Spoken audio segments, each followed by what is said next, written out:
So no, tonight I'm not going to dance, which is it's a bit weird for me tonight, but it's great. I'm going to talk. Actually, I'm going to talk about Zikr. This is my last show. And it's a very, very nice story, basically. I've been a dancer for 15 years, flamenco dancer. And I've been in theaters in Paris and London. I've done great production. And 2 years ago, we've been invited by a Sufi festival in India. My producer and I, we work together. We're very spiritual and we love Sufi. And it was just an accident. And someone said, why don't you write music for the Sufi festival? And we wrote music for it because it was a passion for us, you know.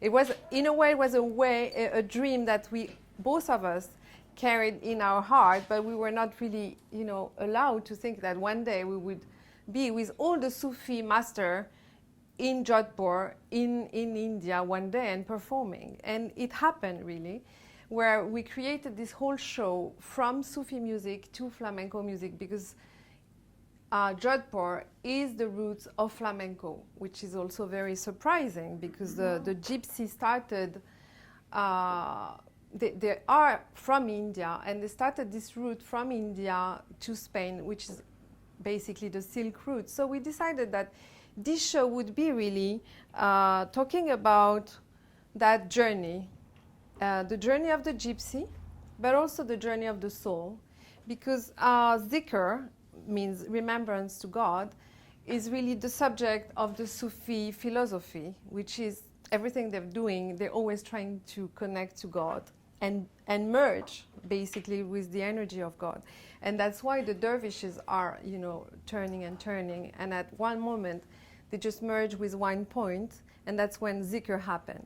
So this show was really like a dream for us because we managed to create a show where it was at the same time spiritual, but at the same time creative, music, dance. So Yus, the producer, and I were just so happy to do it. So this is exactly the example of what I want to talk about, which is the realization of a dream that is in your heart and you carry, and suddenly, because you have opened windows and because you have trusted life and because you have listened to your soul and because you have stopped listening to the world, that the dream is coming to you and the dream is starting to penetrate your life, and you can grab it one day and just make it happen and make it realize. And then when it happened, it's an amazing feeling that you have just an ecstatic moment. When I'm on stage, I'm singing those songs that are Sufi mixed with Arabic, with flamenco. I'm just, you know, it's heaven on earth basically for me. But to go back to where I was, I'm born in Morocco, born in a very traditional culture, Jewish, Moroccan, you know. We moved to France. When I moved to France, I had to really be someone. And there, I had to create an identity because, you know, when you arrive from Morocco to France and you're Jewish Moroccan, you are basically not someone. And you have to create an identity. And then what I did, I was a good student because I wanted to exist. I wanted to have power.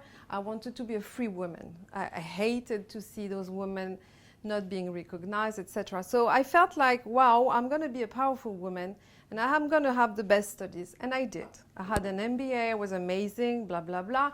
Became a banker. And there I felt really on top of the world. Wow. So here I am in Paris. I'm not anymore this little Jewish girl who doesn't really speak a very good French.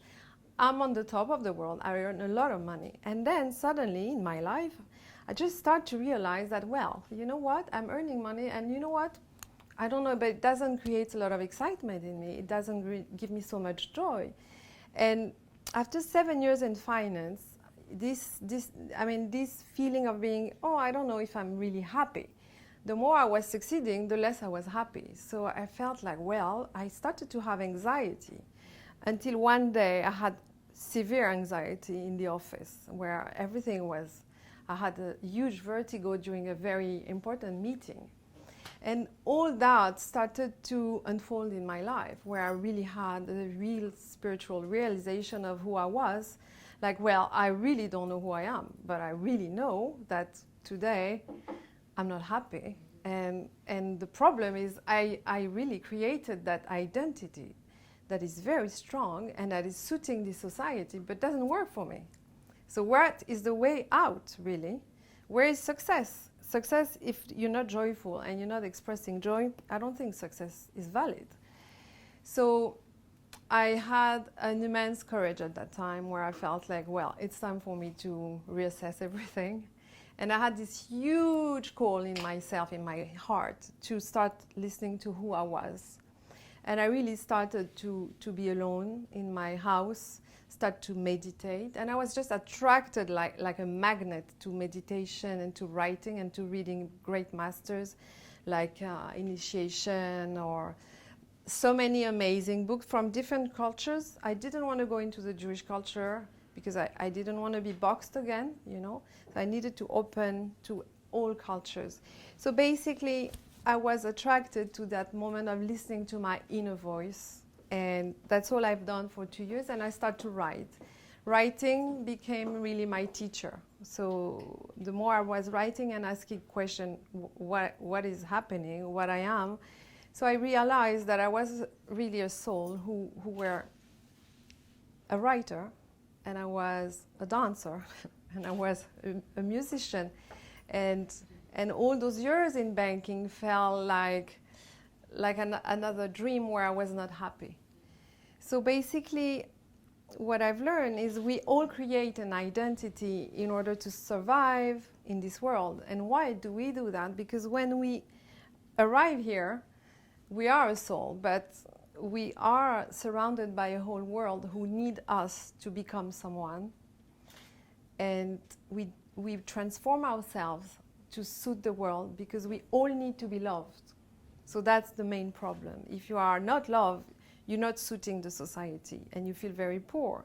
So the baby, the child, is always trying to suit the society and to create an identity in order to survive into this world and be loved. So it starts with the wishes of the parents, and then it goes to the wishes of the school and the peers and the sibling and then the jobs. And so slowly you are creating a personality, an identity with layers of stuff that you accumulate that are not really who you are inside.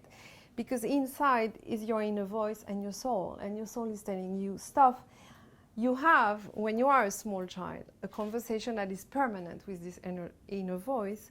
And then with these years where you are trying to be someone, to be loved, you're starting to forget that voice because this voice is really not worthy of the society, you know. Who cares? You need to be this, you need to be rich, you need to be beautiful, you need to succeed, etc. So the child is like overwhelmed and just trying his best to create that identity. So basically I created that identity, and then I decided to really clear the layers. And it took a while, I must say, but I was so obsessed because that's my nature. I'm an obsessive personality.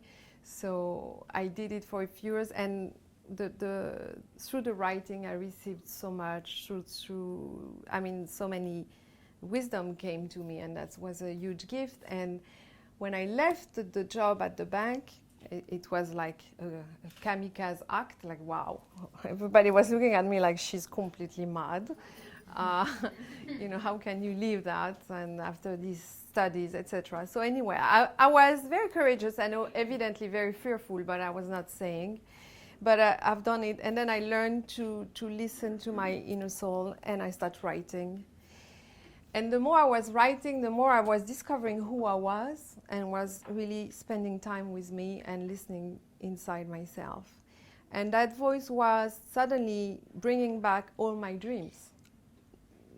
The dreams of the inner child, the dreams that I was keeping inside of me that I was ashamed of. Because being a dancer, when you are in Morocco and you're a Jewish family, it's not proper. It's like, wow, this is not a job. It's just fun for Saturday night, basta. So basically, the more I was listening to my inner voice and the more I was clearing away those layers of what I was not, I discovered that dancing was really important to me. Music was a very big piece in my life. So I let myself go to that.